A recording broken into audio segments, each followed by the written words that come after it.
বিভিন্ন কুমাৰ বৰানগৰিয়া নাৰায়ণপুৰ নগৰিয়ায় ৰাইজক ঘৰজোৰে আহ্বান জনাইছে অনুৰোধ জনাইছে তেখেতসকলক আসনত উপবিষ্ট হোৱাৰ কাৰণে অনুৰোধ জনাইছো।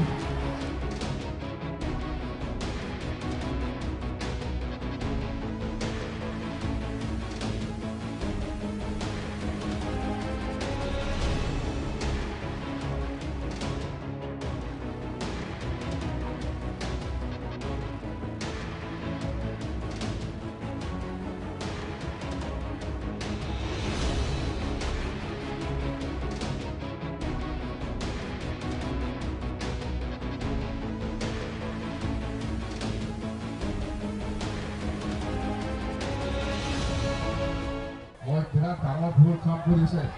যোৱা 2016 চনত মই বিজেপিৰ লগত যাব নালাগিছিল, কংগ্ৰেছৰ লগত থাকিলে বিৰাট ভাল আছিল। কংগ্ৰেছৰ লগতে থাকি পেলাই কাম কৰিব লাগিছিল, আমি ভাল ভাবি পেলাই মই গৈছিল। কিন্তু বিজেপিয়ে মই যিটো দেখিলোঁ অসমবাসী ৰাইজ হিচাপে জীয়াই থকাৰ বিৰাট ডাঙৰ প্ৰশ্ন হৈছে। আজি বিজেপিৰ যিটো অত্যাচাৰ সৰু সৰু জাতি হওক বা ট্ৰাইবেল জনগোষ্ঠীক কেনেকুৱা ধৰণৰ অত্যাচাৰ কৰি আছে এই বিজেপি চৰকাৰে, জীয়াই থকাৰ প্ৰশ্ন আহিছে। আজি মাইনৰিটি হওক বা ট্ৰাইবেলে হওক বা জেনেৰেলে হওক সকলো দিশত মানে বিৰাট অত্যাচাৰ। প্ৰথম পৰ্যায়ত বিজেপিৰ কোনটো চিট হাৰিব মই কৈ দিম।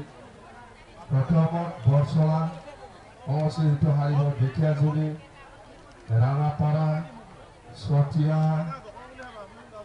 ভিক্টোরিয়া, গহপুর, জনাই, ধেমাজি, গোলাঘাট, বড়পেটার এইবিলাক সমষ্টি 100% মাইনাস। বিজেপির ক্লাস নাই, মাইনাসে আছে, ক্লাস নাই। ইহঁতে 100+ বুলি কৈ আছে। ইহঁতে প্ৰথম পৰ্যায়ত যিটো নিৰ্বাচন হ'ব এতিয়া 47 সমষ্টিত, ইয়াত মেক্সিমাম পাব পাৰে 4-5টা বিজেপি। ইয়াতকৈ ওপৰত নাযায়, ইয়াতকৈ ওপৰত নাযায়। হিমন্ত বিশ্ব শৰ্মা আপুনি যিমানে হাল্লা নকৰে কিয় আপুনি জিৰ'। এতিয়া আপুনি জিৰ'। হিমন্ত বিশ্ব শৰ্মা মোক গৈহে হিৰ' হৈ আছিল, এতিয়া মই নাই, জিৰ'। কি কৰিব আৰু মোক ধৰি পেলাই জেলত পঠাবলৈ চেষ্টা কৰি আছে এই হিমন্ত বিশ্ব শৰ্মাই। কিবা কেছ আছে হয়, মোৰ কি কেছ আছে? আপনাৰহে কেছ আছে, লুট বাজাৰত আছে, এই ইঞ্চুৰেঞ্চত আছে। মোৰ একো কেছ নাই, কাৰাপশ্যনৰো কেছ নাই, মানুহ মাৰাৰো কেছ নাই। তাকে মানে মোৰ লগত পুলিচৰ লগত মিলাই পেলাই ঘৰত যাই পেলাই বন্দুক দি পেলাই মোৰ লগত মানে অস্ত্ৰ ৰিকভাৰ কৰি পেলাই মোক জেলত পঠাবলৈ চেষ্টা কৰি আছে। মই কিন্তু ঘৰত নোসোমাই আজিকালি। মুঠতে এইবাৰ হিমন্ত বিশ্ব শৰ্মা হিৰ' নহয়, জিৰ'।